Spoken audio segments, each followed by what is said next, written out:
माननीय अध्यक्ष महोदय, सबसे पहले तो please please please please please सबसे पहले मैं आपका ओके। आभार व्यक्त करता हूं honourable minister, nothing else will go on record, nothing else will go on record. कि आपने सदन में प्लीज ऐसे महत्वपूर्ण दो विधेयक आंध्र प्रदेश और उड़ीसा से संबंधित संविधान अनुसूचित जाति अनुसूचित जनजाति आदेश संशोधन विधेयक को सदन में चर्चा करने की अनुमति दी और सदन में माननीय सदस्यों ने काफ़ी गंभीरता से चर्चा की। मैं आसन का आभारी हूं और माननीय सदस्य जिन्होंने भाग लिया है, बहुमूल्य सुझाव दिए हैं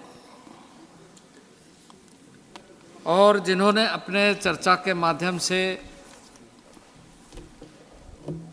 बहुत सारे ऐसे विषयों पर भी प्रकाश डाला है, उनके प्रति भी मैं आभारी हूँ। हमारे माननीय सदस्य के लक्ष्मण से लेकर विनय विश्वम तक में लगभग 14 माननीय सदस्यों ने सदन में इन दो जो विधेयक है उड़ीसा और आंध्र प्रदेश दोनों विधेयक पर चर्चा किया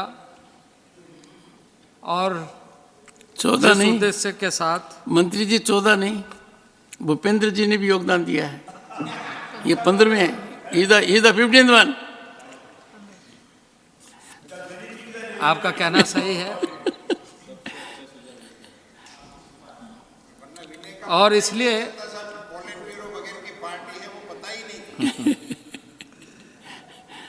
हाँ प्लीज प्लीज। ये विधेयक महोदय आज के संदर्भ में ही नहीं बल्कि ये विधेयक एक दीर्घकालिक दृष्टि से ऐसा विधेयक कहा जाएगा जिसके बारे में लोग अध्ययन करने के उपरांत इस बात का विश्लेषण करेंगे कि ऐसे विधेयक आज़ादी के 75 साल बाद इस सदन में आया।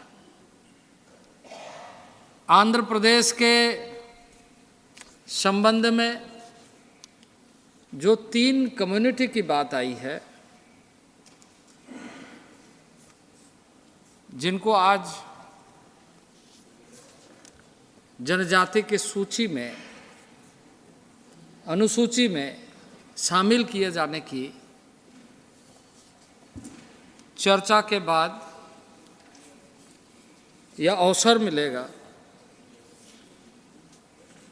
बोंडोपुरजा, खोंडोपुरजा, कोंडा सावरा। अध्यक्ष महोदय, ये तीनों समुदाय पीवीटीजी ग्रुप के, पर्टिकुलरली वेनरेबल ट्राइबल ग्रुप, देश में कई बार सदन में भी सदन के बाहर भी बहुत सारे माननीय सदस्यों ने और ऐसे लोगों ने चर्चा की है पीवीटीजी के बारे में, लेकिन इस बात का ध्यान कि आंध्र प्रदेश में या उड़ीसा में ऐसे समुदाय 75 वर्ष तक इस सूची में सम्मिलित ही नहीं रहे, जिसे हम कह रहे हैं कि सबसे बैकवर्ड है, जिसे हम कह रहे हैं कि सबसे दुरूह क्षेत्र में रह रहे, जिसे हम कह रहे हैं कि वो आज भी अछूता है, ऐसे समुदाय आंध्र प्रदेश के और ऐसे समुदाय उड़ीसा के 4 और आंध्र प्रदेश के 3। साथ इसके पीछे की पृष्ठभूमि में मैं सदन को ले जाना चाहता हूं कि किस तरीके से इस सरकार ने इन सारे विषयों को प्राथमिकता के साथ यह सुनिश्चित करने का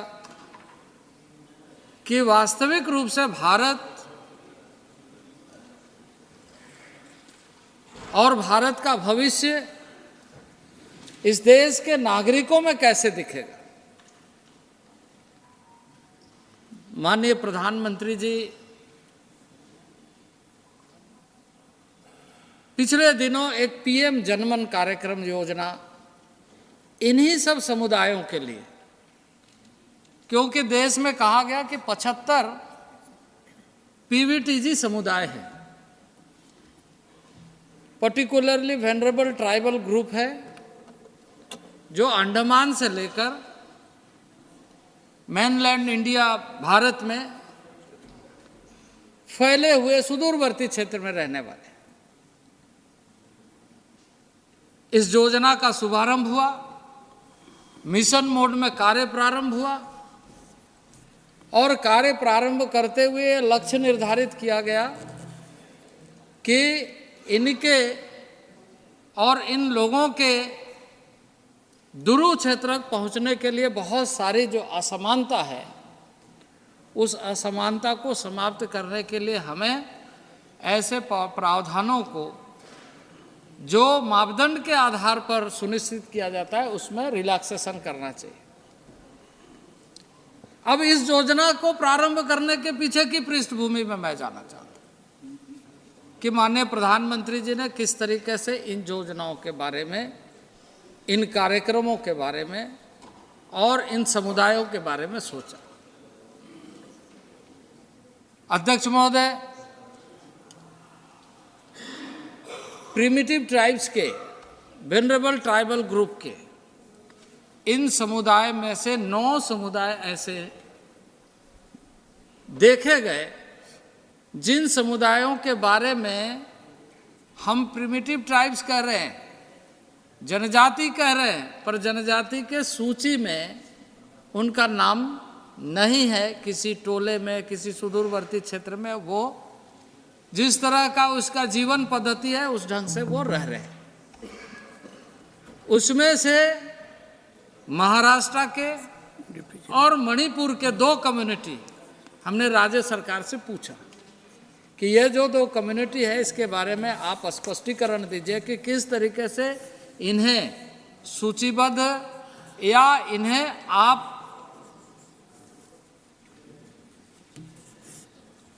सूची के आधार पर लाभ दे रहे हैं। उन्होंने अपना क्लैरिफिकेशन दिया, महाराष्ट्र ने और मणिपुर ने। लेकिन 9 में से 7 ऐसे समुदाय जो आज इस सदन में मुख्य रूप से चर्चा में आई है, वो सूची में नहीं है।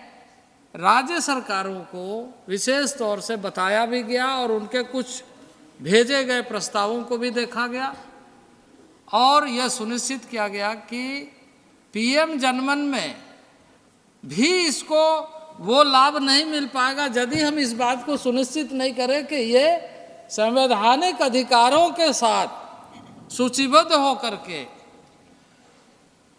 हम ना जोड़ पाए।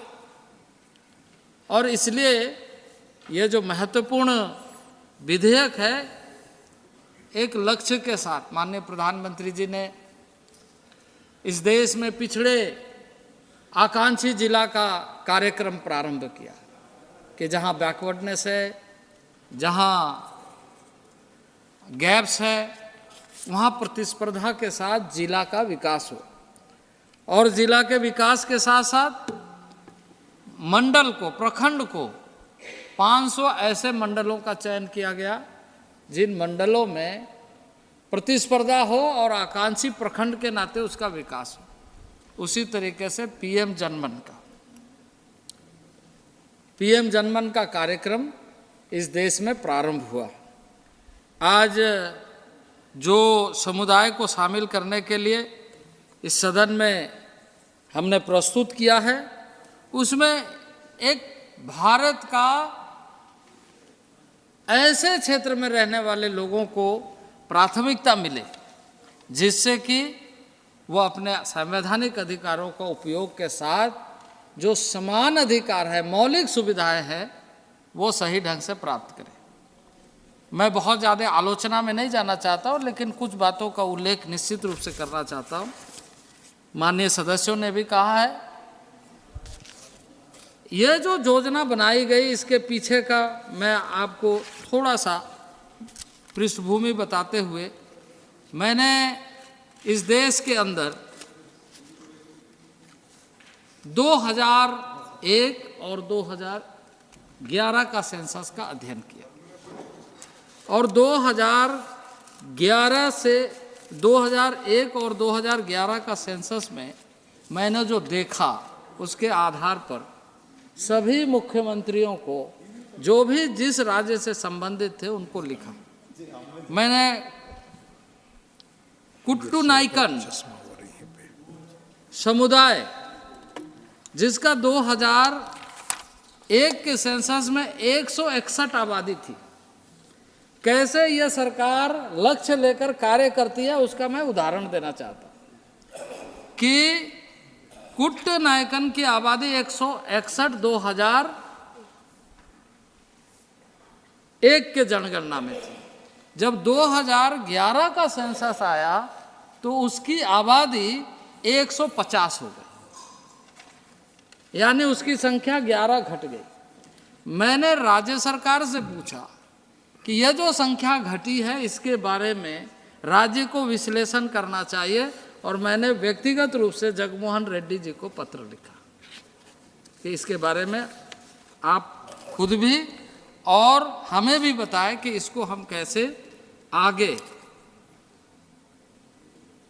जिससे कि जो या तो स्टेगनेंट है या तो घट रही है, वैसे आबादी को हम देश में बेहतर संरक्षण दें। ये पीएम जनमन योजना ऐसे ही प्रारंभ नहीं हुए, इसके पीछे एक लंबी इतिहास, हमारा अनुभव, हमारा अध्ययन, प्रधानमंत्री जी ने किस तरीके से इसको ध्यान में रखते हुए प्रारंभ किया उसका उदाहरण देना चाहता हूं। इसी तरीके से अध्यक्ष महोदय, अरुणाचल में बागी कम्युनिटी की 113 आबादी थी 2001 के सेंसस में, 2011 के सेंसस में उसकी आबादी 64 हो गई। उसी तरीके से बोगुम जिसकी आबादी 1149 था, उसकी आबादी 158 हो गई। हो सकता है कुछ जगहों में माइग्रेशन हुआ होगा या कुछ जगहों में इस तरह की चीज़ें, सुविधाएं नहीं पहुंची होगी, उसकी जानकारी नहीं होगी, कुछ भी कारण हो सकता है। पर उस गांव से वहां की आबादी यदि घटी है तो उसके कारणों का पता लगाना और उसके बारे में सारी व्यवस्था करना हमारे लिए बहुत जरूरी है, क्योंकि राइट्स, मौलिक अधिकार सबके लिए बराबर है। इस तरीके से हैसा तांगसा जिसकी आबादी 135 थी 124 हो गई। कारका हिलमिरी जिसकी आबादी 255 थी 176 हो गया। अरुणाचल प्रदेश के साथ साथ मैंने आसाम में जो सैंथेंग कम्युनिटी है उसकी 336 आबादी थी, वो भी घटी। इसी तरीके से प्रत्येक जनजाति समुदाय जिसकी संख्या घट रही है उसके बारे में हमने सभी मुख्यमंत्री को पत्र लिखा। मैंने बिहार में सरकार को पत्र लिखा कि जो भातुंडी कम्युनिटी है 348 संख्या थी, वो अब उस गांव में मात्र 18 है। बिंझिया प्रिमिटिव ट्राइब्स के 43 संख्या थी, उसकी आबादी 15 है। करमाली 368 था, वो 277 है। बिरहोड़ जो 406 थे वो 377 है। कोरबा जो 703 थे वो 452 है। सबर जो 420 थे वो 80 रह गए। अध्यक्ष महोदय, इसी तरीके से कई राज्यों के संख्या मेरे पास में सारे राज्यों का, मैंने व्यक्तिगत रूप से पत्र भी लिखा। जैसे छत्तीसगढ़ में कोलम, कोरकू, बोपची, मौसी, निहाल, बोंधी, इसी तरीके से सहरिया, सौर, जिसकी आबादी 561 थी 165 हो गई। सौर की आबादी 85 थी, वो 17 हो गई।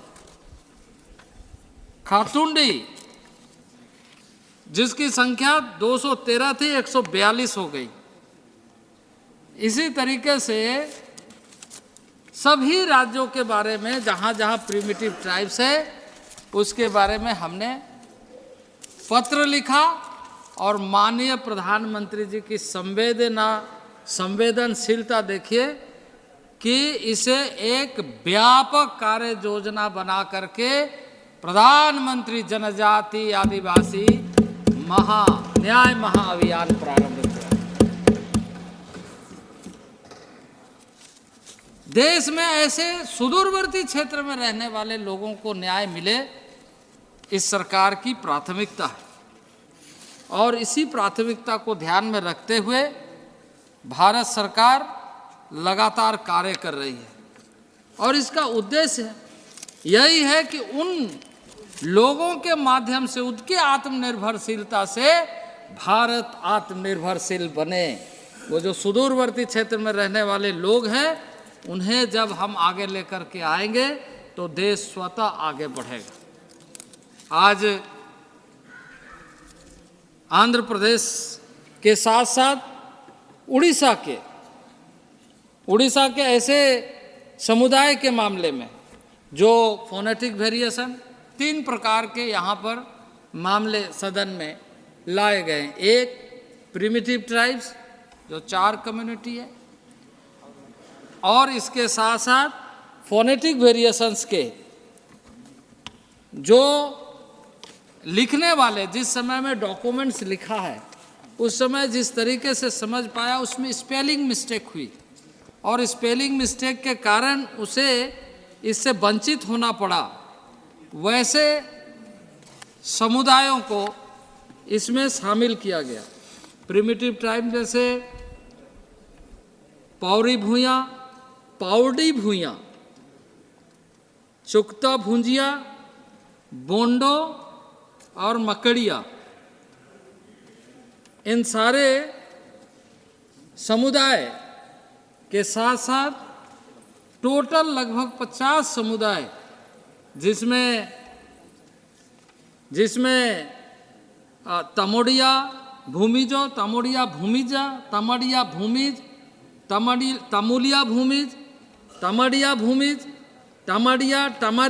तमुड़िया, उसी तरीके से बंडा परोजा, बंडा के साथ धुरुआ, धौरुआ,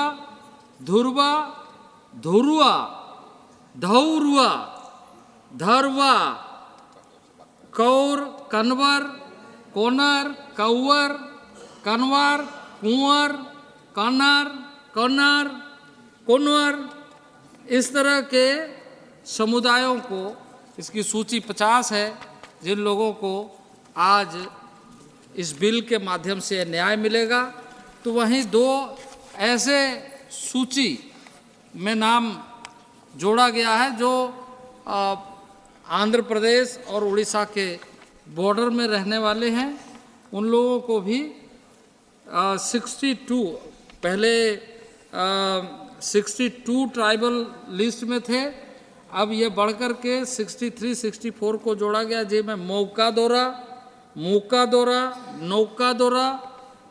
दौरा जो कोरापुट और नारंगपुर में के रहने वाले हैं, और कोंडा रेड्डी और कोंडा रिड्डी, ऐसे समुदायों को इस बिल में लाया गया है।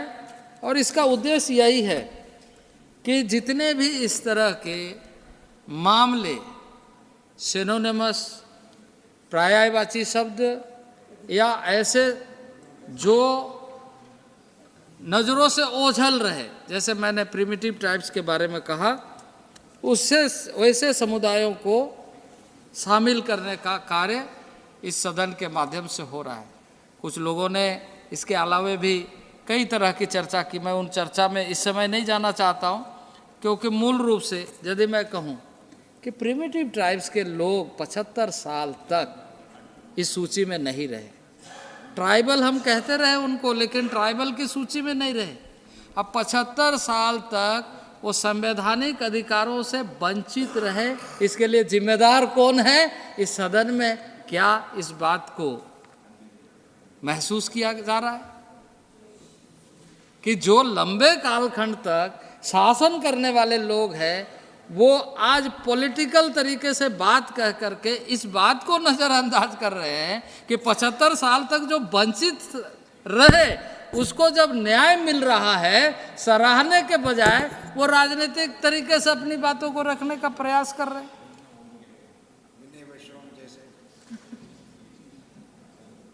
हमारे कई माननीय सदस्यों ने इस तरह की बातें भी की, जिन लोगों ने स्वागत किया उसका मैं आभारी हूँ, जिन लोगों ने समर्थन किया उसका आभारी हूँ।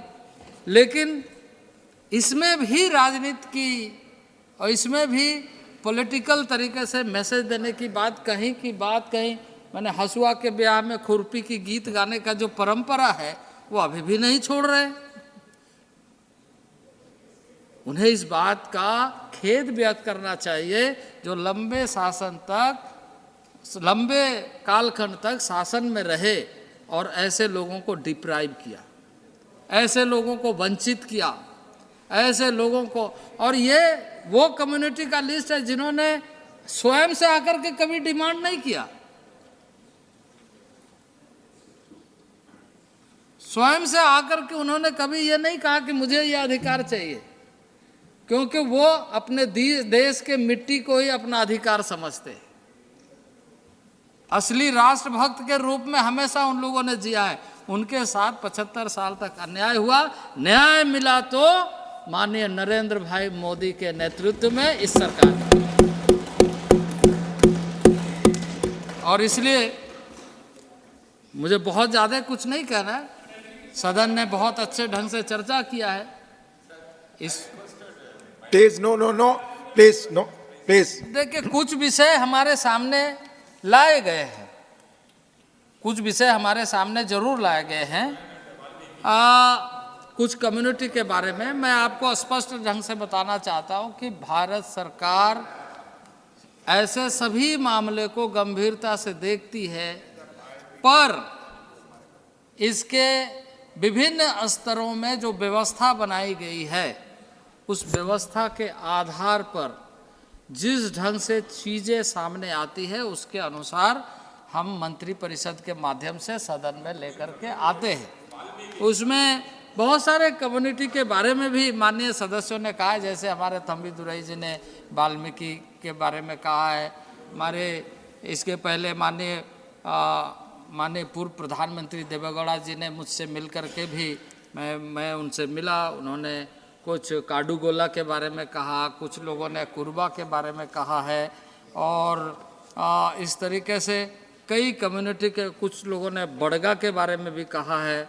तो ऐसे सभी समुदाय, जिन समुदाय के मामले में रिपोर्ट आती है, क्योंकि ये जो रिपोर्ट बनती है ये कैरेक्टरिस्टिक बेस्ड बनती है, ये चारित्रिक गुणों के आधार पर जो मापदंड बनाया गया है उस मापदंड के अनुसार, क्योंकि scheduled tribes as a character, it's not a caste, ये जाति नहीं, ये समुदाय चरित्र को इनहेरिट करता है।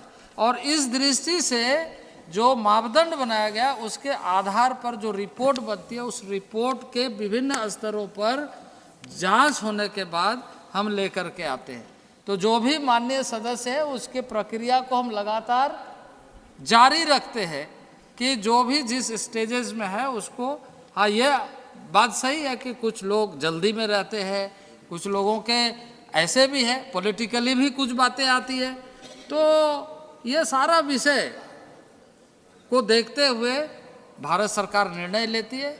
मैं वैसे जेन्युइन जितने मामले होंगे निश्चित रूप से भारत सरकार उस पर गंभीरता से विचार करती है, लेकिन इसमें एक विषय जुड़ा हुआ होता है, क्योंकि यह राज्यों की सूची बनती है, देश के पार्लियामेंट शेड्यूलिंग करती है, लेकिन यह राज्य की सूची बनती है। राज्य सरकार के जो एथनोग्राफिक रिसर्च सेंटर है, चाहे वो यूनिवर्सिटी के माध्यम से हो, चाहे ट्राइबल रिसर्च इंस्टीट्यूट के माध्यम से, राज्य सरकार ठोस तरीके से, प्रामाणिक तरीके से जब अपने रिपोर्ट को थ्रू सरकार भेजती है, तभी उस पर विचार होता है कि इसको आगे किस इस मापदंड के आधार पर कैसे बढ़ाया जाए।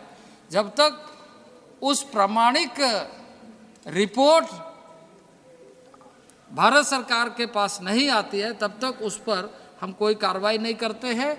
और दूसरी बात, यदि उसमें कोई विसंगति होती है तो राज्य को पुनः हम भेज देते हैं कि ऐसे विषय पर भारत सरकार के जो विभिन्न स्तरों की क्वेरी है उसका जवाब दे करके भेजें। इसलिए मैं माननीय बाकी सदस्यों को भी आश्वस्त करता हूं कि भारत सरकार ऐसे सभी मामले पर सकारात्मक तरीके से कोशिश करती है कि जनजाति समुदायों के अस्थायी समाधान का रास्ता को हम प्रशस्त करें। मैं आग्रह करता हूं कि माननीय सदस्य इनका सर्वसम्मति से पारित करें। बहुत बहुत धन्यवाद।